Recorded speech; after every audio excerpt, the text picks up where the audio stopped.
आत्मनिर्भर भारत का निर्माण करेंगे। आत्मनिर्भर भारत तभी बनेगा जब राज्य आत्मनिर्भर होंगे। इसलिए मध्य प्रदेश ने यह बीड़ा उठाया कि हम आत्मनिर्भर मध्य प्रदेश का रोड मैप तैयार करेंगे और उस रोड मैप पर चलकर हम अगले 3 साल में आत्मनिर्भर मध्य प्रदेश बनाएंगे। और उसी रोड मैप को तैयार करने के लिए हम लोग चर्चारत हैं। पहले हमने भौतिक अधोसंरचना पर चर्चा की। भौतिक अधोसंरचना के बाद फिर हमने गुड गवर्नेंस, सुशासन पर चर्चा की। और आज तीसरी कड़ी में शिक्षा और स्वास्थ्य, ये 2 महत्वपूर्ण अंग। मैं पहले से ये मानता हूं कि मध्य प्रदेश में बाकी क्षेत्रों में काफी काम हुआ है। सड़क, बिजली, पानी, कृषि, कई क्षेत्रों में मध्य प्रदेश ने नए रिकॉर्ड स्थापित किए। लेकिन शिक्षा और स्वास्थ्य के क्षेत्र में काफी काम करने की अभी जरूरत है। जहां तक शिक्षा का सवाल है, शिक्षा के उद्देश्य क्या हों? बहुत वर्षों पहले आदिगुरु शंकराचार्य जी महाराज ने कहा था, सा विद्या या विमुक्तये। इस श्लोक में जो जीवन को आसान बनाए और परलोक में मुक्ति भी दिलाए, एक संपूर्ण शिक्षा की उन्होंने बात कही थी। स्वामी विवेकानंद जी कहते थे, शिक्षा वो है जो मनुष्य को मनुष्य बना सके। अगर भारतीय विचार की दृष्टि से देखें तो शिक्षा के 3 उद्देश्य होते हैं। एक, ज्ञान देना, पीढ़ियों से संचित जो ज्ञान है, इतिहास का, भूगोल का, विज्ञान का, वो संचित ज्ञान को अगली पीढ़ी को सौंप देना। ज्ञान देना मैं संक्षेप में कहूंगी। लेकिन इससे जुड़ा दूसरा उद्देश्य शिक्षा का कौशल देना। शिक्षा प्राप्त करने के बाद वो इतना कुशल तो हो जाए कि अपने रोजगार के लिए, रोजी रोटी के लिए उसको मारे मारे ना फिरना पड़े। उसको दूसरे शब्दों में कहें तो रोजगार और उनकी शिक्षा भी हम कह सकते हैं। इतना कौशल हाथ में हो कि अपनी रोजी रोटी, रोजगार वो स्वयं प्राप्त कर सके। और शिक्षा का तीसरा और एक महत्वपूर्ण उद्देश्य है नागरिकता के संस्कार देना, अच्छे नागरिक तैयार करना, देशभक्त, चरित्रवान, ईमानदार, कर्मठ, परिश्रमी,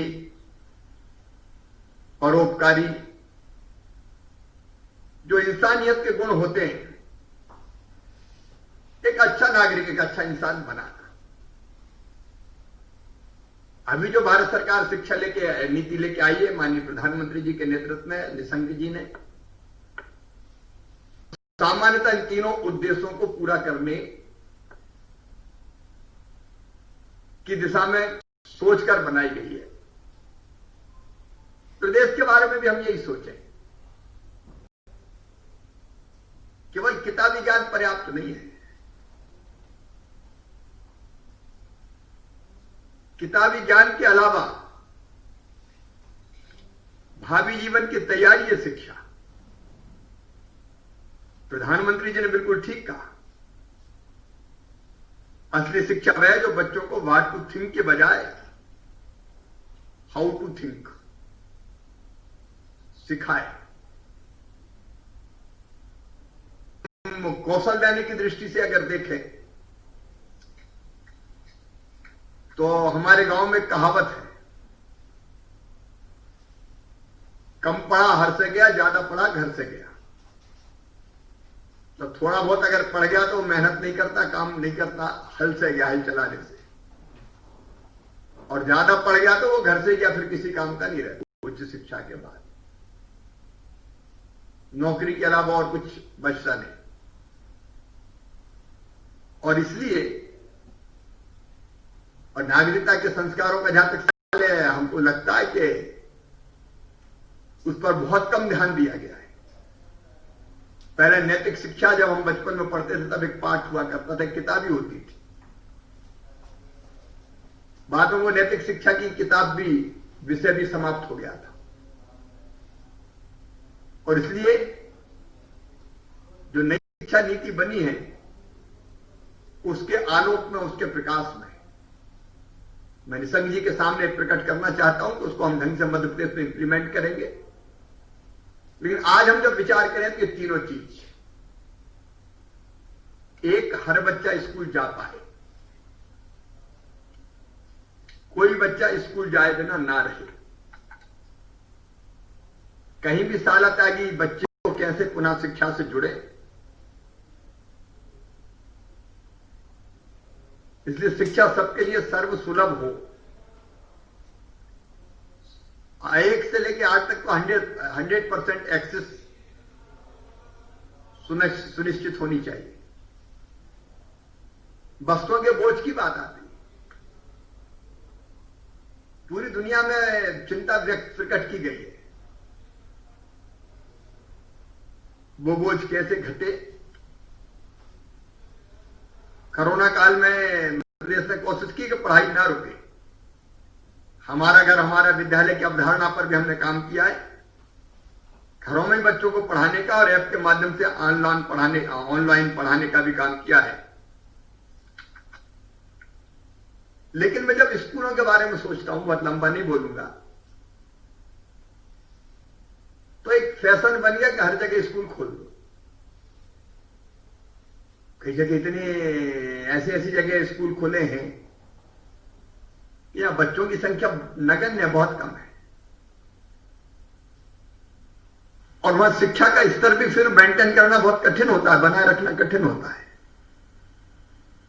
इसलिए क्या हम ऐसी कोई अवधारणा को मूर्त रूप दे सकते हैं कि आजकल गांव-गांव में सड़कें, प्रधानमंत्री ग्राम सड़क योजना, मध्य प्रदेश में मुख्यमंत्री ग्राम सड़क योजना भी बनाई। अच्छा स्कूल हम खोलें और आसपास के 20-25 किलोमीटर दूर के बच्चे बस से आसानी से आ सकते हैं स्कूल में। वहां प्रॉपर सब व्यवस्थाएं स्कूल में हो, टीचिंग स्टाफ हो प्रशिक्षित, लैब हो, लाइब्रेरी हो, वहां बच्चे पढ़ें और शाम को फिर बसों से अपने घर चले जाएं। आखिर प्राइवेट स्कूलों में भी तो बच्चे भेजते हैं, दूर दूर तक बसों में जाते हैं। इस पे हमको विचार करना चाहिए। हमको